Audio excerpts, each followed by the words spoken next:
তাকে ভাড়া প্রতি গরু আমাদের প্রায় 1,000 টাকার কাছে পড়ে যায়, আর ট্রেনে আমাদের ভাড়া 500 টাকা হলেই হয়ে যায়। ট্রেনে গরু নিয়ে যাইতেছি ঢাকা, আপনার ট্রাক দিয়ে নিয়ে গেলে বিভিন্ন ধরনের সমস্যা, চুরের ভয়, এমনি রুট অ্যাক্সিডেন্টের ভয়, বিভিন্ন যানজট। এর কারণে ট্রেনের সবচেয়ে বেশি সুযোগ সুবিধা। এই সুযোগ সুবিধার কারণে ট্রেনে লেট হইলেও আমাকে ট্রেনে নিয়ে যাওয়াটা, ট্রেনে যাতায়াত করাটা সুবিধা। তাকে নিয়ে গেলে ওরা গরু অনেক কষ্ট, সুতি জায়গা তোলা যায় না এবং গরু খায়ও না। অন্য গেলে পরে গরু অসুখ বিসুখ বেশি সমস্যা করে। আর ট্রেনে গেলে পরে গরু বাড়ির মতনই নিরাপত্তা। এই নিরাপত্তা যাওয়ার পরে আমাদের গরু অনেক লাভবান হিসেবে আমরা বিক্রি করতে পারি।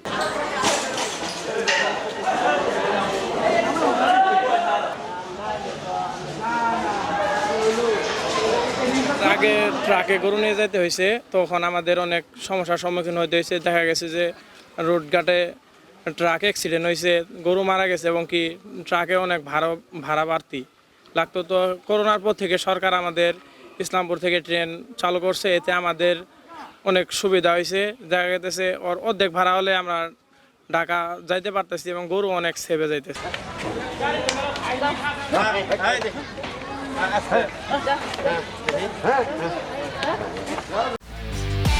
একমাত্র ওয়ালটন এসি দিচ্ছে 1 বছরের রিপ্লেসমেন্ট গ্যারান্টি এবং কম্প্রেসারের 10 বছরের গ্যারান্টি।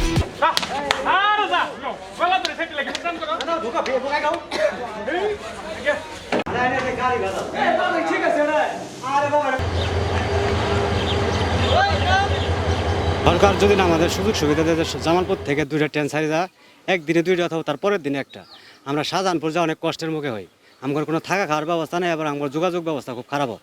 আমরা যখন কমলাপুর থেকে ট্রেন নামি তখন আমার সাথে টিকিট মাস্টাররাও খুব খারাপ ব্যবহার করে। এই কারণে আমার নামার পরে অনেক কষ্ট হয়ে যায়। যদি সরকার আমাদের জন্য 2-1 দিন একটু বাড়ায় দিত এবং থাকা খাওয়ার ব্যবস্থা করতো, তাহলে আমার জামালপুরবাসীর অনেক ভালো হইতো।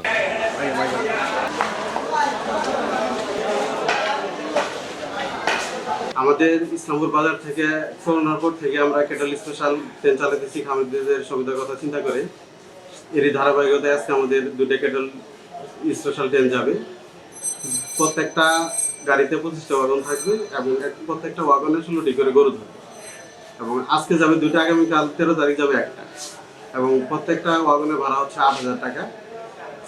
মানে এই ভাড়া পেয়ে কৃষকরা অনেক আনন্দিত এবং তাদের মানে সুবিধার স্বার্থে তারা ওয়াগনের প্রতি অনেকটা আগ্রহ প্রকাশ করছে এবং তারা নিরাপদে এবং সাশ্রয়ে ঢাকায় পৌঁছতে পারে, এতে তারা খুবই উপকৃত হচ্ছে। এবং তাদের উপকারের কথা চিন্তা করে বা তাদের সাশ্রয়ের কথা চিন্তা করে আমরা এই সার্ভিস অব্যাহত রাখি।